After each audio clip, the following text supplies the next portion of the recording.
1장 14절부터 21절 말씀이 되겠습니다. 마태복음 17장 14절부터 21절.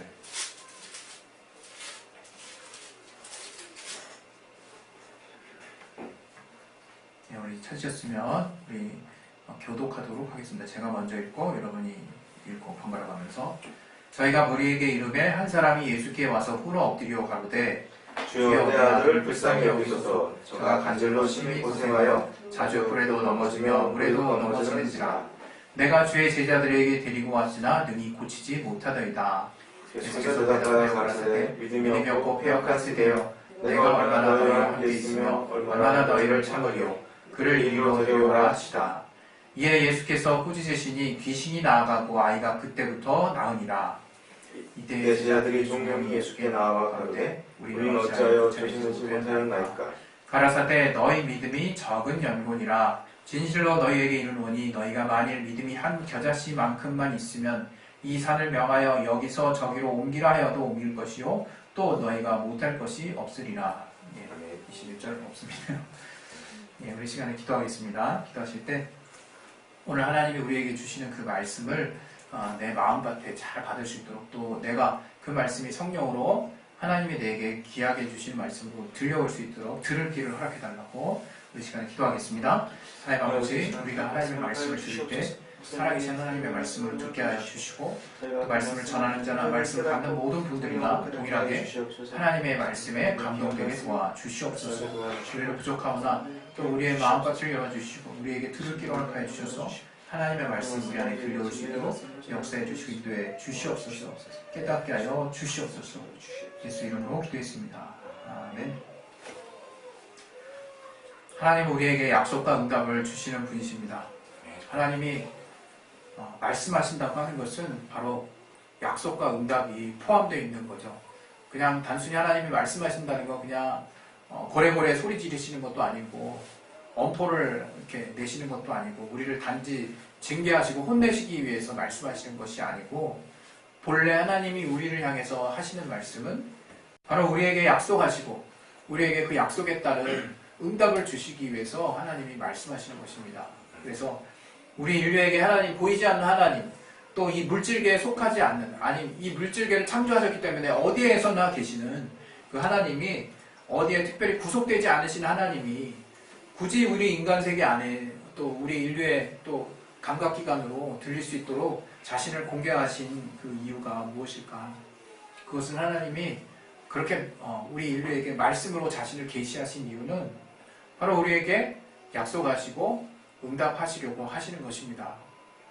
그래서 여러분이 신앙생활을 하실 때 하나님이 왜 굳이 나한테 이런 말씀을 하실까? 왜 저런 말씀을 하실까? 그건 벌써 본질에서 한참 벗어난 질문을 하는 거예요. 어떤 면에서. 하나님이 나에게 약속하신다는 것은 곧 응답을 전제로 하는 것이고, 그 응답은 곧 나에게 하나님이 복을 주신다는 이야기인데, 다른 말로 나에게 하나님이 신실하게 응답하실 그 말씀들을 미리 안내하신다는 건데, 세상이 변해도 변치 않은 하나님의 말씀을 우리가 먼저 아는 것이, 그것이 어찌 우리가 불평이 될 수 있고 하나님을 향해서 우리가 화를 내거나 또 하나님을 향해서 원망할 일이 되겠습니까? 그러나 우리의 인생이 변하고 우리의 삶이 또 시야가 좁고 우리가 바라보는 안목이 또 부족하다 보니까 하나님이 하시는 말씀을 하나님의 약속과 응답으로, 하나님이 우리를 향하신 복된 약속과 응답으로 보는 시각이 사실 쉽지 않습니다. 그러나 오늘 저와 여러분이 분명히 알아야 되는 것은, 하나님 우리에게 말씀하실 때 그분은 우리에게 약속하시고 또 그 약속을 신실하게 응답하시는 분이라는 것을 무엇보다 저와 여러분이 분명하게 알 수 있기를 바랍니다. 그래서 우리에게 하나님이 요구하시는 것은 다른 것이 아니에요. 이게 바로 저는 신앙의 본질이라고 생각하는데요. 하나님이 우리에게 요구하시는 것이 무엇이냐? 바로 하나님이 말씀하신 그 약속을, 하나님이 말씀하신 것을 믿고 따르는 거예요. 우리는 그것을 우리의 한국말로 여러 가지로 표현할 수 있어요. 하나님의 말씀을 순종한다, 하나님의 말씀을 듣는다, 하나님의 말씀을 또 믿는다, 하나님의 말씀을 따른다. 어떤 면에서 다 비슷한 말씀입니다. 다 비슷한 의미가 들어있죠. 하나님이 우리에게 요구하시는 그 신앙이라는 것이 뭘까? 우리가 곰곰이 따져가다 보면요, 정말 어렵지 않아요. 왜냐하면 그러한 원칙, 그런 원리가 우리의 삶을 사는 데에 어떤 대인관계 가운데서도 고스란히 배어 있거든요. 하나님이 우리에게서 원하시는 것은 당신이 우리를 사랑하시는 것과 우리에게 최고의 선물을 주셨다는 것과 또 우리를 여전히 계속해서 사랑하신다는 것을 믿기를 원하시는 거예요. 그것을 받아들이기를 원하시는 거죠. 그것이 바로 하나님의 말씀에 담겨있는 본래 뜻입니다. 그래서 하나님이 이 부모는 물론 감정에 따라서 자식에게 엄한 어떤 부탁을 할 수 있어요. 또 때로는 힘들어서 뭔가 애매한 부탁을 할 수도 있습니다. 그러나 다른 사람들보다는 또 부모가 더 자식들을 위해서 필요한 요구들을 하고 또 필요한 명령들을 하겠죠. 자식들이 이제 철이 들어서 부모가 하는 그 말을 잘 알아들으면 감사한데 그렇지 못한 경우 왜 나만 시키나 이런 생각을 할 수 있죠. 그러나 우리 하나님은 어떤 분이시냐? 바로 우리의 아버지가 되시고 우리에게 꼭 필요한 말씀들만 하신다는 거예요. 그래서 여러분이 그 말씀을 내가 들을 때 분명한 확신과 분명한 어떤 믿음을 가지고 하나님의 말씀을 받아들일 필요가 있는 거예요. 하나님의 말씀을 내가 분명하게 믿고 받아들인다는 거에 여러분이 정말 인생에 걸쳐서 계속 고민하고 그 부분에 대해서 여러분이 연구하시는 게 저는 신앙이 점점 더 발전하는 길이라고 생각해요. 우리가 자꾸 엄한 쪽에 신경을 쓰게 되거든요. 우리는 신앙생활 하면서 하나님을 섬기는 과정에서 또 하나님이 우리에게 주신 말씀을 이해하는 과정에서 여러 가지 생겨난 우리 눈앞에 보이는 제의적인 모습들이 있어요.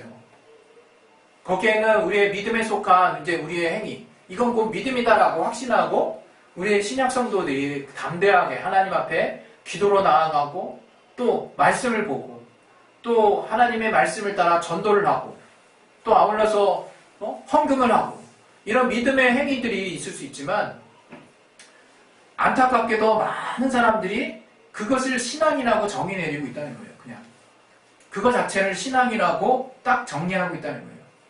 다시 말하면 우리가 그때그때 우리가 어느 정도의 믿음을 쓰면 된다라고 생각할 수 있어요. 그리고 내가 지금 기도하는데, 내가 지금 말씀 보고 있는데, 내가 지금 전도하고 있는데, 내가 지금 하나님 앞에 헌금하고 있는데 무엇이 문제냐? 라고 생각할 수 있다는 거예요. 그러나 하나님은 그렇게 생각하시지 않을 거라는 거예요. 저와 여러분이 기억해야 될 것은 그것은 하나님의 관심사가 아니에요. 하나님은 우리에게 네가 전도 많이 해오면 내가 하늘나라의 일부 이만큼을 너에게 소유하게 해주리라. 그렇게 말씀하신 분도 아니에요.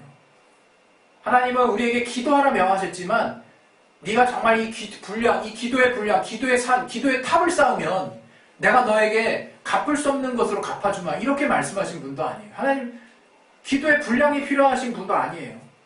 우리는 성경에 정말 이 솔로몬이 어떻게 제사를 지냈고 또 하나님 앞에 또 어떻게 기도했는지 또 믿음의 기도에 많은 어떤 선배들의 어떤 응답과 간증과 책자들을 보면서 우리가 자꾸 착각할 때가 있어요. 아, 기도의 분량을 채워야 되는구나. 이 기도가 정말 필요하구나. 정말 맞는 말이죠. 어떻게 제가 다르게 설명을 할 수가 없어요. 틀린 말이 아니기 때문에. 그러나 거기에는 함정이 있다는 거예요. 또 내가 하나님 앞에 말씀을 많이 봐야지.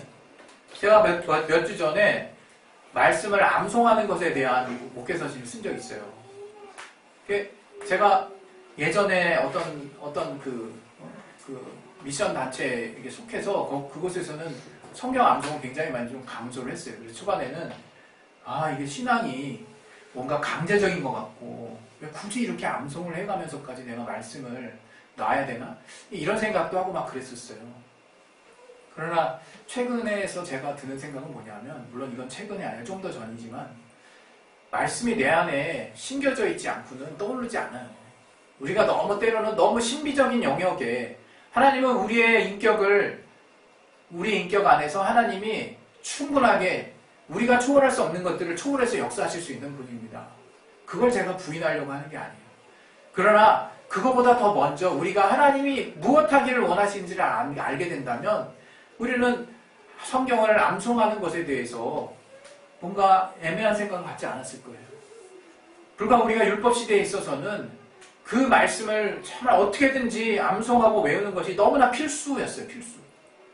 그리고 정말 그렇게 이제 성경을 깊이 내 안에 두려고 하는 그 의지나 노력은 정말 그것을 뭐라고 하진 않았어요. 그러나 이제 신약시대에 이제 성령이 우리 마음에 신비에 새겨진 하나님의 말씀을 우리가 강조하다 보니까 마치 말씀을 암송하는 것은 내가 인위적으로 말씀을 꾸역꾸역 끼워 넣는 것으로 이게 자꾸 착각을 한다는 거예요. 그래서 마치 그 말씀을 암송한 것에 의해서 내가 뭔가를 끌어내면 그것이 뭔가 어색한 뭔가인 것으로 내가 생각하게 된다는 거예요. 그러나 절대 그렇지 않습니다. 이 말씀이 내 안에 있어야 역사하는 거예요. 내 안에. 그 있다는 건 뭘 말하는 겁니까? 내가 평소 그 말씀을 익숙하게 보고 있다는 걸 말하는 거예요. 그 말씀에 내가 계속 그 말씀에 나의 생각과 나의 어떤 가치관이 영향을 미칠 만큼 내가 그 말씀에 가까이 있다는 걸 말하는 거예요. 그렇게 되려면 우리 인간이 뭘 초월해야 됩니까? 육신을 우리는 초월할 수 없어요. 우리가 우리의 이성에 우리의 생각의 영역에 뭔가 지식이 들어가기 위해서는 반드시 노력을 해야 됩니다. 우리가 지식을 얻기 위해서도 세상 공부, 우리가 세상의 지식을 얻기 위해서도 공부라는 것을 하는데 우리가 하나님의 말씀을 우리 안에 두기 위해서 말씀을 묵상하고 그 말씀을 암송하는 것에 대해서는 이 성령의 자유함이라는 엉뚱한 어떤 생각들 때문에 그 말씀을 우리가 집중하고 말씀에 우리의 노력을 다하는 것에 우리가 자꾸 애매한 생각을 가질 때가 있어요. 물론 우리가 기계적으로 말씀 딱 떠오르는 대로 딱딱딱딱 얘기해주고 그거대로 가르치고 더 이상 다른 생각 안 하고 하는 그런 어떤 일부 뭐랄까 우리 안에 딱 이미 정해진 틀에 의해서 그 말씀을 활용하는 그런 어떤 습관들에 대해서는 경계해야 될 부분이 있습니다. 그러나 분명한 건 우리 안에 말씀을 두고 있어야 말씀이 역사하는 거예요. 제가 무슨 말씀을 드리는가 하면 정말 하나님의 말씀을 우리가 이토록 사모하고 있느냐를 말씀을 드리는 거예요. 하나님의 말씀, 하나님의 약속. 그 하나님의 약속을 이토록 내가 믿고자 하느냐 하는 부분을 말씀을 드리는 겁니다. 오늘 같이 나눈 이 본문을 보면 이 제자들이 귀신을 못 쫓아냈어요. 귀신을 못 쫓아내고 그래서 귀신 들린 아이의 그 정말 부모가 찾아와가지고 내 아들을 불쌍히 여겨달라고 이렇게 간청하는 장면입니다. 그때 예수님이 제자들에게 데려와도 못 고쳤다는 말을 듣고 이 믿음이 없고 패역한 세대여 내가 얼마나 너희와 함께 있으며 얼마나 너희를 참으리요 그를 이리로 데려오라 이렇게 말씀하세요. 그리고 18절부터 귀신을 이제 꾸짖죠. 그때 귀신이 나갑니다. 그리고 그때부터 나아요. 그때 이 말씀을 보는 우리들은 물론 이제 이 귀신에 대해서 별로 관심 없는 이제 많은 사람들도 있지만 또 우리는 한때 또 귀신에 대해서 관심이 있었지 않습니까? 그래서 이거구나. 귀신을 쫓아야 되겠구나. 거기에 딱 이제 생각이 꽂히는 거죠. 근데 19절에 보면 제자들이 물어봤어요. 귀신을 쫓아내는데 어떻게 하면 잘 쫓아낼 수 있을까 하는 제자들이 궁금했겠죠. 그때 예수님이 20절에 하신 말씀이 뭐냐? 너의 믿음이 적은 영혼이라 하고 대놓고 말씀하세요. 너의 믿음이 적은 영혼이라. 진실로 너희에게 이르노니 너희가 만일 믿음이 한 겨자씨만큼만 있으면 이 산을 명하여 여기서 저기로 옮기라 해도 옮겨질 거다. 그리고 너희가 못할 것이 없을 것이다. 이렇게 말씀하세요. 그리고 여기 이제 없음 이렇게 됐잖아요. 근데 이제 일부 사본에는 이 부분에 대해서 이제 여기 보완한 그 내용에도 나와 있듯이 기도와 금식이 아니면 이런 유가 나가지 아니하니 이런 내용이 또 추가된 부분이 있어요. 어떤 사본에. 그러니까 또 어떻습니까? 우리가 그렇구나. 기도 플러스 알파. 바로 그 알파가 금식이었구나. 그래서 우리 안에 공식을 세우는데 기도 플러스 금식을 하면 더 막강해진다. 그렇게 우리가 생각을 한다는 거예요. 또 축사를 해야 되겠다. 이렇게 해서 딱 정리를 해버린다는 거예요. 이 내용을. 근데 정작 중요한 건 주님이 여기서 지금 중요하게 얘기하시는 거는 축사도 아니고 기도도 아니고 금식도 아니에요. 여기서 정말 중요한 거는 믿음을 얘기하시는 거예요. 지금 주님이. 우리의 믿음이 적다는 얘기를 하시는 거예요. 결국 제자들이 예수님이 귀신을 쫓아내시고 병든 자를 고쳤을 때 단지 귀신만 쫓아내셨습니까? 아니요. 말씀으로 쫓아내셨다는 말씀도 있어요. 마태복음 8장에. 또 안수하여 고치셨다는 얘기도 있어요. 또 침을 발라서 진익을 이겨는 눈에다가 해가지고 3번 씻게 됐을 때 점점점 밝아져서 눈이 밝아져서 돌아간 사람도 있어요. 또 어떤 사람은 하도 그 주변이 그 동네가 예수님이 어떤 사람인지 바로 예수님이 그 요셉의 그냥 육신의 어떤 혈연을 가지고 있는 존재라는 것으로만 믿었던 그 가족, 그 본 동네, 살고 있었던 동네에서는 아무런 역사를 행하지 못해서 그냥 일부에게 그냥 안수하여 조금만 고치셨다고 그렇게 나와 있어요. 이런 것들을 딱 종합해 봤을 때 한 가지로 결론이 나는 거예요. 딱 한 가지로. 예수님이 정말 원하시는 건 지금 믿음이라는 거예요. 믿음. 여러분 우리가 사회생활을 많이 하신 분들은 아마 어느 정도 노하우가 있거든요. 세상에 대한 지혜가 있어요. 그게 뭐냐면 저 사람이 나를 믿는지 안 믿는지가 이 사람을 사귀는데 중요한 요소가 된다는 걸 알게 돼요. 내가 이 사람한테 잘해주는 거는 그건 2차예요. 2차. 잘해주면 관심을 끌고 환심을 살 수 있어요. 그래서 이 사람 왜 그러지? 라고 약간은 의심 섞인 또는 내가 뭔가 필요한데 그걸 주면 기분 좋게 받아들이는 사람도 있죠. 자기를 쉽게 오픈한 사람은 그렇게 받아들일 수 있습니다. 그러나 그 사람과 지속된 관계를 유지하고자 하는데 계속 나는 그러고 있다. 그러면 어느 때가 되면 한계 상황이 오는 거예요. 그럼 난 궁금하죠. 이게 뭐가 한계가 있는 걸까 도대체. 난 최선을 다하고 있는데 난 이 사람에게 이것도 주고 저것도 주고 최선을 다하고 있는데 이 사람과의 관계에서 뭐가 문제일까? 저는 그 문제 다른 것들 아주 복잡한 것들 제가 다루려고 하는 게 아니라 가장 기본적인 걸 얘기하려고 하는 거예요. 믿음의 씨앗을 서로 간에 지금 심으려고 하지 않았어요. 내가 이 상대방에게 신뢰라고 하는 씨앗, 내가 먼저 이 사람을 믿어주는 씨앗을 나는 알고 보니까 별로 심지 않았어요. 내가 준 만큼 피드백만 원했지 내가 먼저 심어본 적은 없는 거예요. 난 정말 이 사람을 밑도 끝도 없이 믿어보려고 하는 시도를 해본 적이 없는 거예요. 여러분 믿음의 씨앗을 심자라는 게 오늘 주제예요. 믿음의 씨앗. 왜 믿음이 씨앗이라고 표현했을까? 씨앗은요, 내가 잘 갖춰진 밭에다가 잘 심겨지면요, 씨앗은 우리 눈에 보이지 않아도 반드시 싹이 나게 돼 있어요.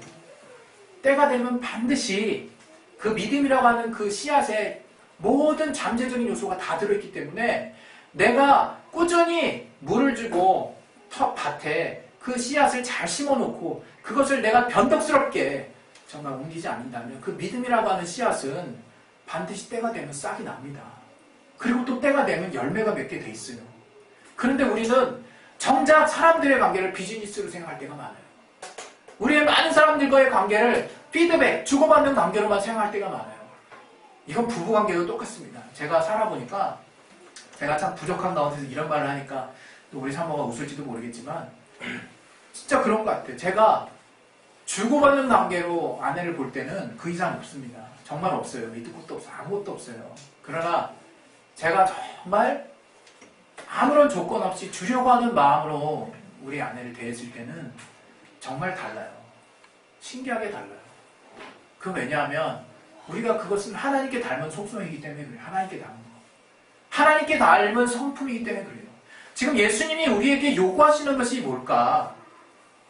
그 말씀을 우리가 정말 열심히 깊이 있게 읽고 받아들인다는 것이 뭘까? 암송을 해가면서까지 내가 받아들이는 열심을 낸다는 것이 뭘까? 내가 먼저 정말 믿어버리는 거예요. 우리 내면은 닫혀있으면서 열심히 기도하고 열심히 말씀 보고 열심히 전도하고 또 헌금하는 게 과연 가능할까? 그게 가능하다는 건 주님이 말씀하시는 거예요. 이 외식하는 바리새인들아 라고 말씀하신 것처럼 실제로 그게 가능했던 거예요. 바리새인의 모습이 주님이 가장 싫어하는 모습이었던 거죠. 저들은 누구보다도 열심히 있는 자였지만 그건 겉으로만 외식하는 거였어요. 단지 저들의 마음이 교만하기 때문에 아니요. 모든 바리새인이 다 교만하다고 생각하십니까? 아니에요. 바울은 바리새인 중에 바리새인이고 정말 열심으로 정말 자기가 생각할 때는 저 예수쟁이들이 하나님 안 믿는 거로 알았기 때문에 어찌됐건 이들을 잔멸하는 게 나의 사명이다 해서 다메섹으로 가는 길이었어요. 그때 하나님 만났어요. 모든 바리새인이 그냥 교만함이 가득 찬 게 아니에요. 나만 구원받겠다 이런 생각으로 가득했다고 저는 생각하지 않아요. 단지 저들이 그 행위, 그 내면은 돌아보지 않은 채 겉으로는 행위에 치중했던 부분만큼은 아마 대체적으로 대부분이 그랬던 것 같아요. 그게 무서운 겁니다, 여러분. 우리가 정말 친구 간에 또 우리 부부 간에 또 부모와 자녀 간에 내가 열심히 하면 얘네들이 뭐가 있겠지? 그건 정말 어떻게 보면 우직하고 순수한 생각일 수 있어요. 그러나 하나님을 믿는 데 있어서만큼은 열심이라는 단어보다 단 한 건 한 건만 제대로 한번 믿어보시라는 거예요. 그게 뭐겠습니까? 여러분 하나님 믿는 거랑 안 믿는 거랑 정말 달라요. 내가 하나님 믿었을 때 나오는 아웃풋이랑 하나님 믿지 않고 열심히 기도, 헌금, 말씀 다 했을 때는 아웃풋이랑 완전 다르다 이거예요. 내가 과연 그거를 분별할 수 있을까? 지금 제자들에게 주님이 지적하신 게 과연 뭘까? 너희들이 요 겨자씨, 보이지 않는 작은 겨자씨만큼만 너희들이 믿음이 있었던들 과연 귀신이 안 나갔겠냐? 산도 옮겨질 만한 정도다. 내가 너에게 요구하는 믿음은 그다지 크지 않다. 그러나 그런 믿음도 내가 너희에게 찾아보기가 어렵구나.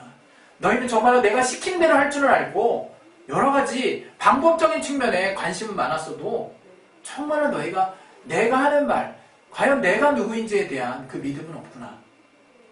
여러분, 오늘 우리가 신앙생활을 어떻게 가는지 정말 주의해야 돼요. 우리가 과거 한때 정말 축사하면 다 되는 그 만능주의에 빠졌었어요. 또 한때는 우리가 뭔가 기도하고 하는 공식대로 하면 다 되는 거로 마치 그것이 믿음이냐 우리가 착각했었단 말이에요. 그럼 정말 믿음이란 무엇일까? 하나님을 믿고 신뢰한다는 것이 무엇일까? 과연 하나님을 믿고 신뢰한다는 것에 인격을 초월할 수 있습니까? 여러분 거기에 답을 내려야 되지. 그냥 공식대로 하나님 약속하신 내가 우직하게 믿고 그분이 내게 어떻게 말씀하시고 하는 건 상관없고 물론 초창기에는 그렇게 하면 하나님 받아줄 수 있습니다. 그러나 계속 그렇게 되면 성령의 후원이 있기 힘들어요. 왜냐하면 성령이 누구십니까? 성령은 말할 수 없이 탄식하시는 분이에요. 우리보다 더 인간적이신 분이에요. 이렇게 표현하는 게 어울리지 않지만. 그래서 학자들은 위격이라는 표현을 쓰기도 한다더라고요. 하나님의 인격이라서. 하나님의 인격이라는 의미에서 위격이라는 그런 용어를 쓰는 분들도 있대요. 정확히 모르겠어요.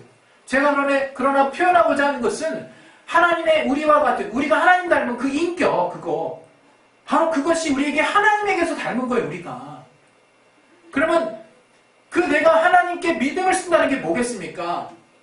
바로 하나님을 가장 인격적으로 신뢰하는 거예요. 우리가 우리의 사람들에게, 우리의 친구들에게 인격적으로 신뢰하지 못했을 때 받는 상처가 비단 사람들에게서만 피드백되는 줄 아십니까? 하나님도 같으신 분이래요. 아니, 하나님이 그러한 성품을 우리에게 주신 거예요. 우리가 그래서 하나님을 섭섭하게 해드리시면 이게 다 거기서 나온 어떤 파생되는 개념들인 거죠. 더 본질적으로 저와 여러분들이 정말 함께 기억하길 원하는 것은 오늘 이 구절을 통해서 그래 그 음식이 문제였구나 이렇게 깨달으라는 것도 아니고 기도가 부족했네 이렇게 깨달으라는 것도 아니에요. 또는 이 축사를 그동안 너무 안 했네 그걸 깨달으라는 것도 아닙니다. 주님은 어떤 방법으로든 우리가 믿음이 있다면 역사하실 수 있는 분이에요. 병원에 가서 내가 필요한 치료들을 다 받고 낫는 거랑 내가 오로지 하나님의 말씀대로 안수하여 낫는 그 야고보서 말씀을 딱 믿고 그렇게 해서 낫는 거랑 뭐가 틀립니까? 그 두 경우에 그 두 사람이 각각 필요한 믿음을 하나님께 온전하게 썼다면 틀린 것 단 한 터럭도 없는 거예요. 뭐가 더 우월한 개념도 아니에요. 내가 그냥 뭔가 하나님의 말씀으로만 뭔가 역사했다는 것이 그렇게 우월한 개념이 아니라 이거예요. 하나님이 이미 이 인류와 문명 안에 편만하게 역사하고 계신 분이에요. 하나님의 개입 없이는 인류의 문명이 이렇게까지 가지 않습니다. 그냥 하나님의 때가 돼서 멸망시키시면 다 끝이에요. 그분의 뜻이 개입되지 않은 것이 없다는 거예요. 우리가 하나님의 뜻을 피할 수 있습니까? 없어요. 우리가 병 낫는 거, 아플 때 때로는 예수님이 왜 의원에 대한 비유를 했을까요? 왜 병든 자에게나 의원에게 간다는 말씀하셨을까요? 주님이 자신에 대한 말씀하시면서 복음을 가지고 온 자신의 필요함을 말씀하시면서 왜 굳이 의원에 대한 필요성, 의원에 대한 비유를 들으셨을까요? 의원이 필요 없다는 얘기입니까 지금? 병든 자에게나 의원 찾아간다고 대놓고 비유를 내셨어요. 그 얘기는 뭡니까? 당연히 병들면 의사에서 가는 거예요. 의사. 하나님이 이 문명 안에 만들어 놓으신 하나님의 지혜로 그렇게 발전시켜 놓으신 그 안에서 당연히 찾는 걸 말씀하신 거예요. 그 주님이 말씀하십니다. 정말 우리가 믿는 자에게 능치 못할 일이 없다. 바로 그게 포인트라는 거예요. 그게 포인트. 믿고 안수하여 낳는 자에게 능치 못함이 없다라는 것이 아니라 이제 너희가 내가 이런 약속도 주리라. 정말 너희가 믿음이 있을 때 한번 안수하여 고치면 그 믿음을 한번 써봐라는 것도 도전하시겠죠. 우리에게 도전하길 원하실 거예요. 그러나 더 중요한 것은 우리가 어떠한 방법으로 낳던 간에 친구들의 믿음으로 정말 천장을 뚫고 닿았을 때 과연 알고 있는 중풍병자는 믿음이 얼마만큼 있었는지 우리가 분별이 갑니까? 전 믿음이 없는 것 같아요. 도리어 친구들의 믿음 때문에 역사하시는 그 사례가 얼마나 특이하게 느껴지는지 몰라요, 저에게. 그러나 주님은 오로지 믿음을 보신다 이거예요. 그 믿음을 통해서 하나님이 역사하신다는 것을 여러분이 잊지 마셔야 돼요. 그래서 정말 그 믿음의 씨앗을 여러분의 삶에 곳곳에 뿌려넣는 것들을 하는 게 우리가 제일 필요한 거예요, 지금. 이 4월달 제가 이 표어로 뭘 정했는지 여러분, 제가 지난주에 말씀드리지 않았습니까? 믿음의 씨앗 심기의 날로 제가 정했어요. 믿음의 씨앗 심기의 날. 우리가 너무 우리 삶의 영역을 믿음의 씨앗 심는 걸 너무 안 했구나. 다른 것보다 믿음이 정말 들어갈 때 나의 신념이 들어가 있고 그 씨앗이 들어갈 자리에 내가 세상을 향해서 경험한 확신들과 그런 어떤 누적된 어떤 경험치들이 다 대체되어 있어요. 그러니 하나님의 말씀을 정말 온전히 믿고 내가 그 말씀을 따라 하나님을 신뢰하는 그 믿음이 어디서 발휘될 수 있을까? 그런 생각하는 겁니다. 여러분 디테일하게 자세하게는 그럼 이 말씀을 믿는다는 게 어떻게 믿는다는 거냐 이렇게 고민할 수 있어요. 그러나 그 모든 본질에 너무 헷갈려하지 마세요. 각각에게 역사하십니다. 그곳에서 중요한 것은 과연 그 사람이 그 가운데서도 하나님을 믿고 신뢰했느냐가 하나님의 관심사지 네가 내 법칙대로 이렇게 했느냐 그게 지금 관심사가 아니란 말이에요. 여러분 하나님을 믿으세요. 하나님의 말씀을 믿고 하나님의 말씀의 방향이 때로는 문자적으로 때로는 여러분이 너무나 기계적으로 받아들이려고 할 때 한 번쯤 뒤로 물러서서 내가 이것을 방법적으로 받아들이려고 할 때 하나님은 믿고 있나? 그렇게 부탁하신 하나님은 내가 지금 믿고 있나를 한 번 더 돌이키셔서 정말 하나님을 시원케 해드리는 하나님을 기쁘시게 해드리는 저와 여러분의 신앙이 되시기를 예수 이름으로 축원드립니다. 할렐루야. 아멘. 이 시간에 기도하겠습니다. 기도하실 때 하나님 정말 믿음으로 역사하게 해달라고 하나님을 믿는다는 게 뭔지 내가 좀 더 성령 안에서 고민할 수 있게 해달라고 우리 시간에 예수의 한번을 기도하겠습니다. 예수요! 제가 하나님을 고민하고 하나님을 믿고 나간다는 것이 무엇인지 정말